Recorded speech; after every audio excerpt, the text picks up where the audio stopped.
Hey guys, what is going on? I hope you guys are all doing well, and welcome to another tutorial video. In this video, I'll be going over how you can add OneDrive to your file explorer.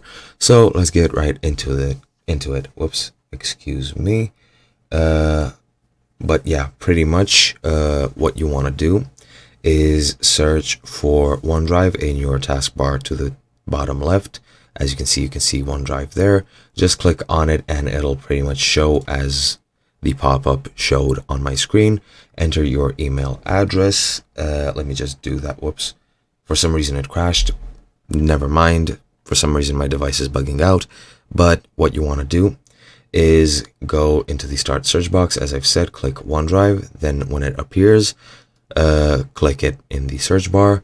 Then once this window appears on your device, or on your screen, what you want to do is just enter your email address and then log in or sign in to OneDrive if you already have an account. And then once you do, just follow your instructions to choose your OneDrive folder. If you've previously been signed in, you might have an already existing one, as I think I do in my file explorer.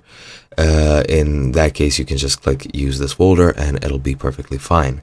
When you're done, it will appear in your file explorer to the left, as you can see here, and that's pretty much all there is to it. Now let me just try this again. For some reason it just doesn't want to start, but yeah, just enter your email address here, click sign in, follow the instructions, and everything will be absolutely perfect, and you'll be able to use OneDrive from your file explorer.